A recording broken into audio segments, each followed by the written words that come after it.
This is lesson 9. We're going to talk about how to play well with others. If you've ever received an email from me, I always end with the idea of keep your rhythms going and thank you for helping to make our world a better place to live, learn, work, and play well together. It's a lot that's packed into that. Just as we're learning to make a professional sound on our drum, I think about each one of these aspects. We want to make sure that we're alive and we're expressing ourselves through the drum.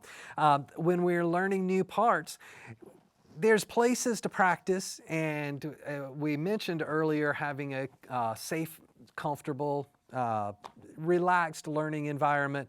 You know, if you're practicing at home, you can try some things that sometimes don't go as well as you planned. A drum circle. There's drum circles in almost every community.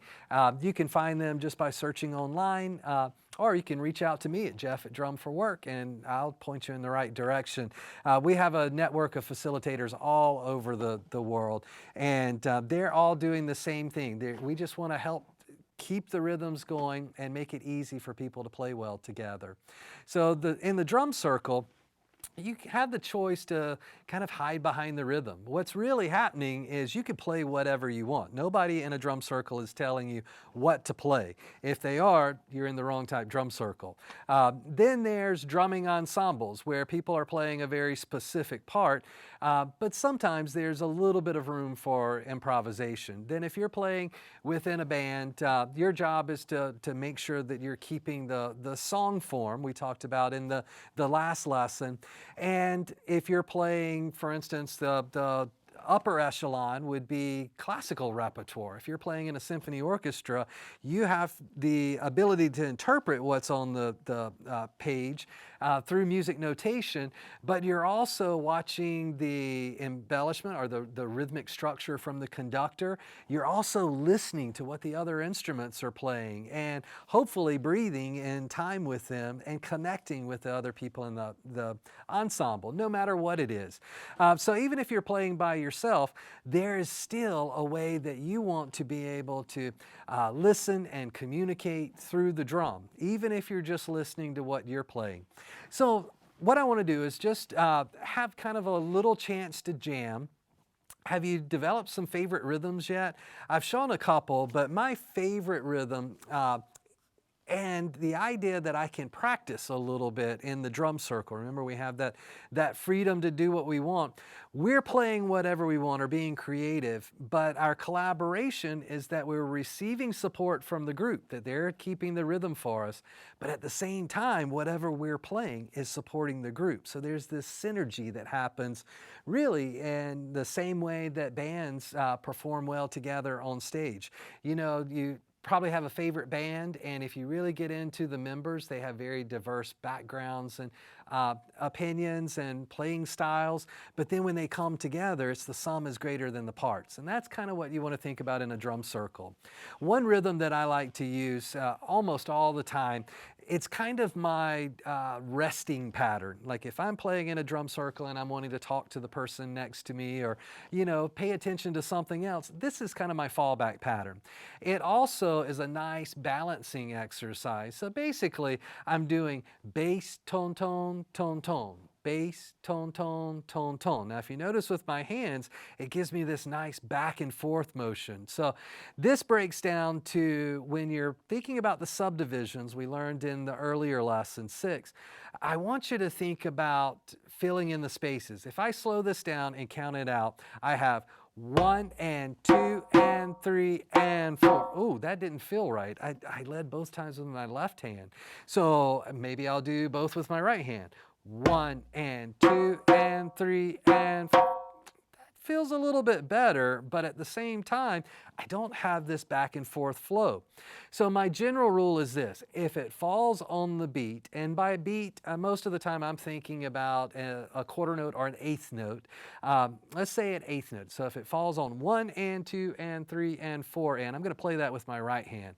If it falls on an E or an Ah, I'm generally going to play that with my left hand. Now, I'm saying all this, we really haven't gotten into the counting of the subdivisions, but there's plenty of information online if you want to research how to count subdivisions. There are pretty standard forms of counting. But I also want you to realize that counting is a relative term. You can count however you want to, and as long as you're feeling it and you're playing the right rhythms at the right time, no one can really say that you're doing it wrong, unless you're playing for a conductor in a symphony, and he might have something to say about how you're counting it. But when I'm counting this, there's a couple ways. If I'm playing it slow, I'm going to use eighth notes. 1 and 2 and 3 and 4 and 1 and 2 and 3 and now notice my hands. Right, right, left, left, right, right, right, left, left, right. So it may not seem like I'm thinking this out, but I'm doubling my right at the beginning and then I'm ending on the left, I'm coming back in on the left. It might seem a little bit confusing if you just try to play it like that, but the reason I'm doing this is if I was playing ghost notes, if I was filling in all those spaces, then the hands that I'm calling are what would naturally fall in those positions. So if I slow it down but still add the ghost notes, you would hear, oh, what is a ghost note, you may ask? Did I not tell you yet? Ghost notes are basically just quiet notes, and sometimes we call them touches. You want to lightly touch but not really make a sound. They're more for just keeping your rhythm spacing. So I'm going to add ghost notes on all of the notes that I'm not playing loud. So it goes like this: 1 and 2 and 3 and 4 and 1 and 2 and 3 and 4. Now, this is definitely getting into more of an advanced style. When you see a professional drummer that's just really going at it and playing an amazing drum solo or however they're playing that inspired you, a lot of the times we have this drive, kind of like the choo-choo train, the little engine that could, going behind our rhythm. And so it's more than the pulse. We're thinking in the subdivisions. Most of the time when I'm thinking about this drive, I'm thinking in 16ths.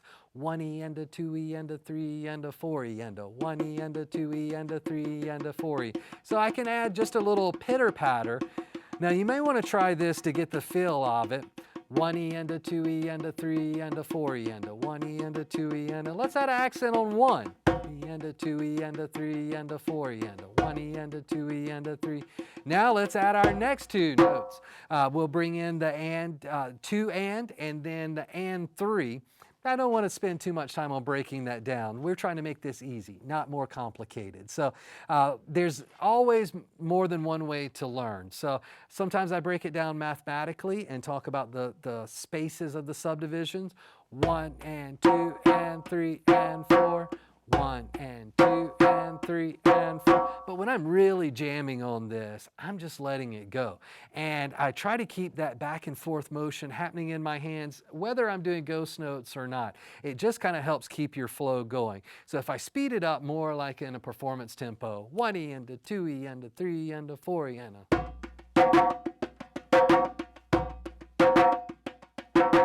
I've got a lot of space in between those notes. It's almost too much. And so I'm going to play it at that same tempo, but I'm now going to double the time. In other words, we say cut time. I'm going to cut the time in half. And so this is going to give it a much better feel. Now, in my mind, I guess the technical way that I should tell you this is I'm going from 8th notes to 16th notes. So what I counted before as 1 and 2 and 3 and 4, 1 and 2 and 3 and 4, now becomes at the same speed 1E and a 2E and a 1E and a 2E and. So notice my count changed. And that way when I speed it up, let's say I'm feeling that pulse, 1 and 2 and 3 and 4 are 1E and a 2E and a 3 and a 4E and a.